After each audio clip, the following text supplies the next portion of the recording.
If you open up to a new tune and you essentially look like a deer in the headlights, or your brain is racing at 1,000 miles per hour, don't worry, because I got you covered. In today's podcast lesson, I'm going to give you some very simple strategies to help you stop overthinking all of the real book tunes that you go to play and practice. Welcome to the Jazz Piano School Podcast, episode number 369. Welcome to the Jazz Piano School Podcast. My name is Brendan Lowe, and if you've ever felt stuck trying to learn jazz piano from a million different sources, this show is definitely for you. Each week, I break things down step by step to help you play with more freedom, more confidence, and a whole lot more swing. Everything I share here ties back to the system that I created and that we use inside the Jazz Piano School membership. So if you're ready for more structure and progress, I'll tell you how to check that out at the end of this episode. And hey, if you're enjoying this kind of real-world guidance, make sure to hit follow or subscribe so you don't miss future episodes. All right, welcome to the Jazz Piano School Podcast, episode number 369. My name is Brendan Lowe, creator and founder of Jazz Piano School, jazzpianoschool.com. So this particular episode is going to be more of a presentation, speaking podcast, more of an original, authentic podcast, right? A lot of times you're listening to me teaching at the piano, you hear the piano, but podcasts are usually just at the mic. You know, you're just hearing people speak at the mic, interviews, lectures, different takeaways from live events, things like that. So this is actually going to be that. There was a video recorded, so I'm going to jump to the audio of the video recorded in just a second. But if you do want to watch me, you can. Might be a little boring because it's just me talking on YouTube. I know the platform probably isn't the best for that particular type of content, but it does serve, I think, a lot of different avenues of education for jazz piano. I really think it's great to step away from the piano and think about concepts. Think about what you're doing. Think from a standpoint of being away from the piano. And that's why I think podcasts around education are so great to have, because if you're driving in the car, you're at the gym, you're on a walk, it's really helpful to just like conceptualize strategies or, problematic issues that you're trying to tackle or overcome when you're not at the piano. When you're at the piano, that's the time to get down and dirty, right? You want to get into the shed, you want to start to practice and work on the things that you need to improve upon. But it's really difficult when you're at the piano to kind of draw out a map or just think about the things that you need to improve upon. So anyway, this particular episode is about overthinking standards. And in particular, kind of simplifying standards so that you can really create an easy flow from a mental standpoint, right? Because we have these blocks, like mental blocks, that really stop us from playing well. We might get lost in the changes. We might see a progression that really throws us for a loop. We might be trying to think about voice leading. We might be trying to kind of like, our brain is on overload when we are playing improv, and all those scales that you just learned from me or someone else, they're coming up and it's just completely throwing you off, right? So small mental mindset shifts can really help you break out of the kind of overthinking when you're playing jazz standards and help you play much better, perform much better, and focus on what needs to happen when you are playing that standard. Now, I'll say this right now, I don't want to give too much away, but there is a time for practice performance and performance. Like when I'm practicing, I don't just practice tools and scales. Obviously, you want to practice your performance. So if you have a performance or you're trying to learn a tune, you need to practice the entirety of the tune and the performance of the tune. Now, if you get to a spot in the tune where something is throwing you off, you want to isolate that issue and then work on it, right? But there's other things you need to practice as well, when you are performing the tune and practicing it in your mind. You want to practice breathing, right? Practice, I don't want to get too far into it. Practice your mental mind shifts and your concepts, right? That will really help you get into the music and express while you're performing. Kenny Werner wrote a great book on this called Effortless Mastery. You can check that out. But that's kind of what this is going to be about. And I'm going to talk about these mental mind shift concepts. Now, again, don't forget to check out that free resource I just picked up. I know you've been hearing a lot about this, but it has been helping so many students, and I highly recommend you get it. I've been getting amazing feedback on this. This free resource literally draws out the roadmap for jazz piano learning. It's a jazz piano learning roadmap. Tells you all the tools, the strategies that you need, the methods for each particular goal that you're trying to accomplish. This is so that you don't waste time, you become more efficient, and you go directly towards the goal that you're trying to accomplish.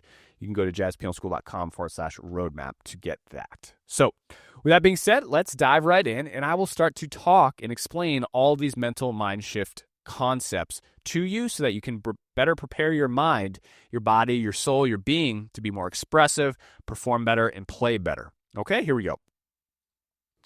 So overthinking usually comes from a good place, right? You want to do it right. You want to sound good. You care.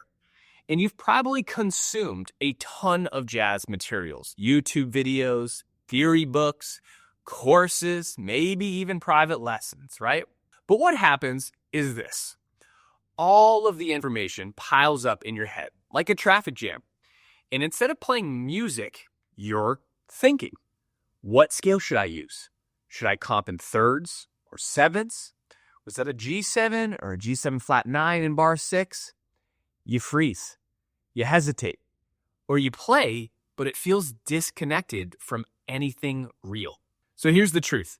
Mastery doesn't come from thinking harder.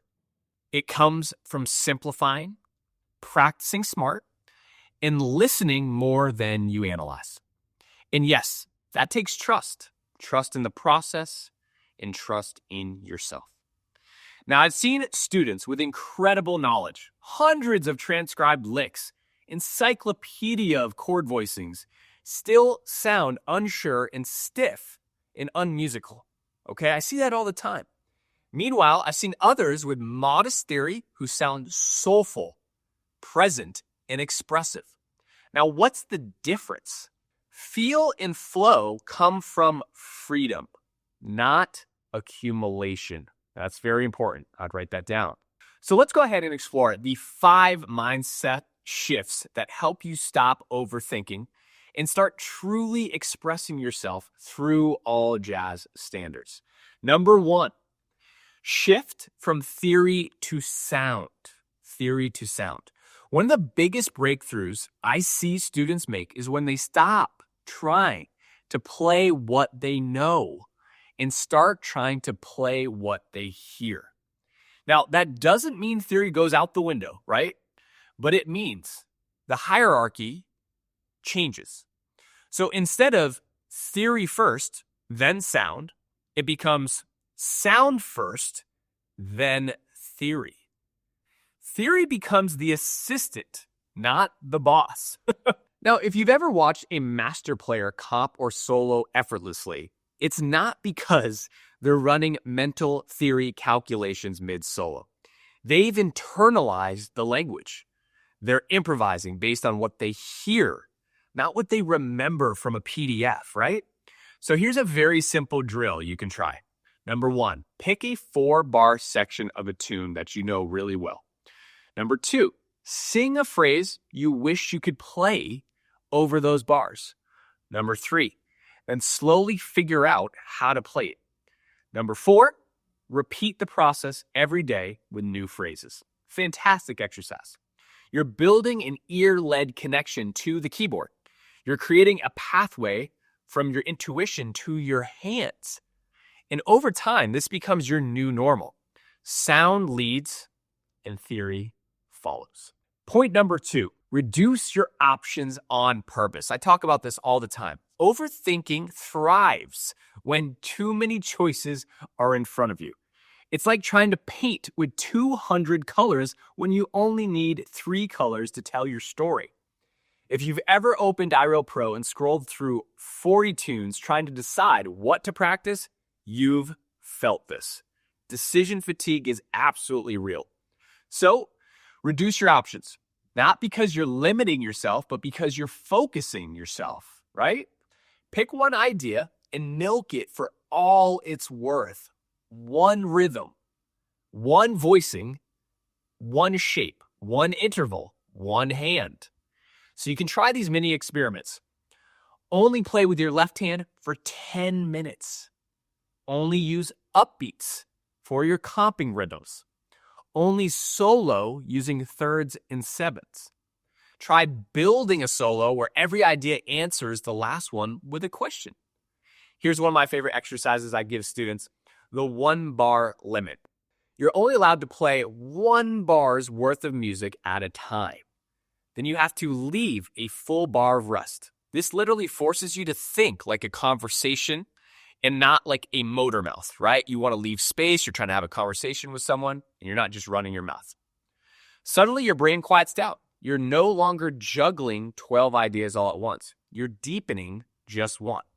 And that's where musicality truly lives. Number 3, trust the form of the tune. The great thing about jazz standards is that they give you a built-in safety net. The form is repetitive. It's designed for development, not exhaustion. But too many players approach the tune like a sprint. They try to say everything they've ever learned in the very first chorus. Now, that's like telling your entire life story on a first date. Impressive, but very overwhelming. Who would want to hear that, right? Instead, use the form as your guide. The A section is your intro thought.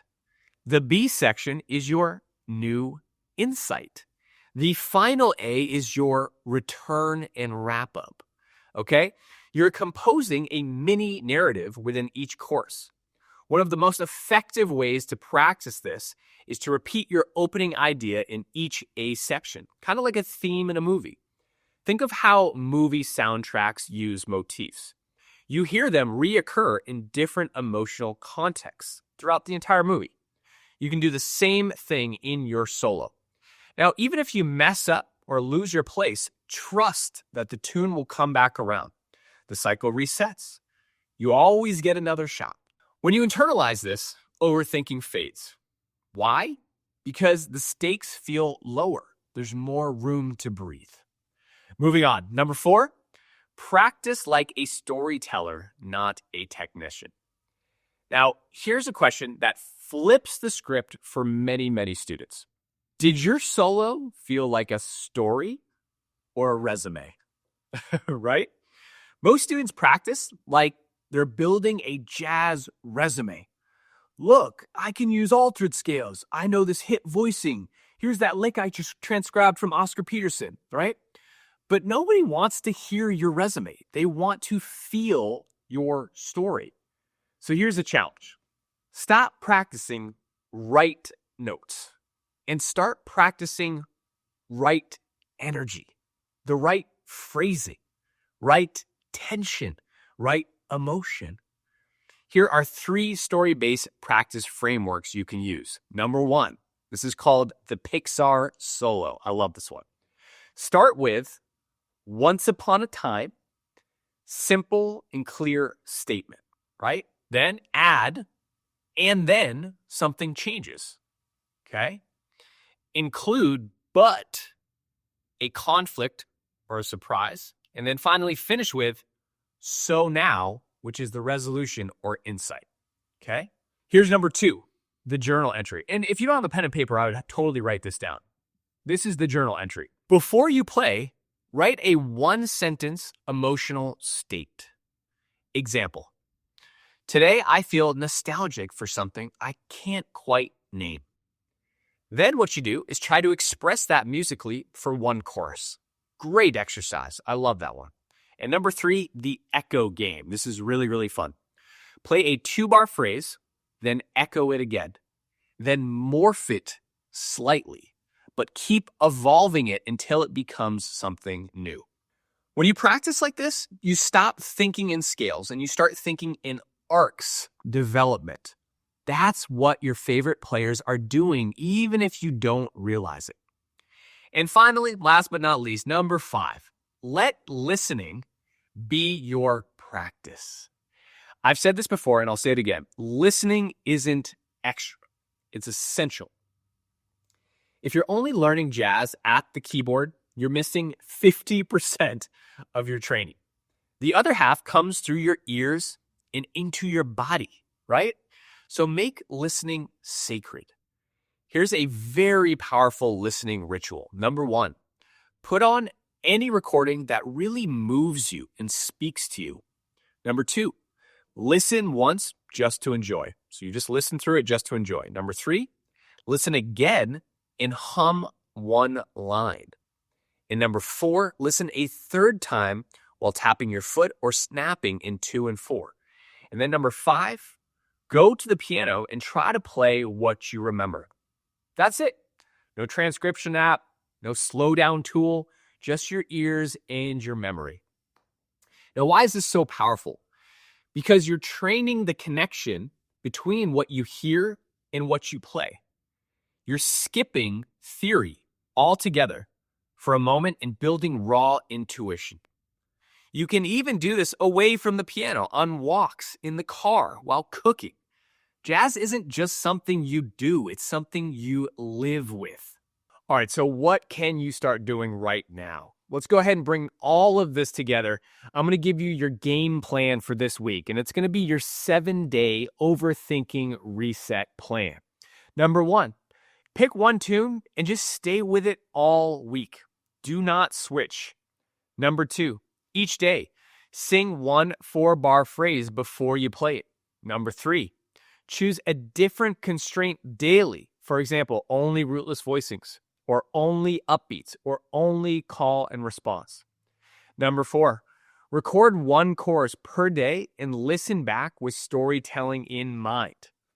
Number 5, choose one recording to live with all week long, the exact same one every single day. Number 6, practice the echo game with one phrase per session. Number 7, end each practice by free playing with zero agenda. Just explore, have fun, and get into your sound. That's it. It's simple, but I promise you it's extremely powerful. So, here's some final thoughts.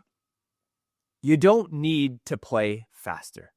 And you also don't need to know more or master every tune in the real book.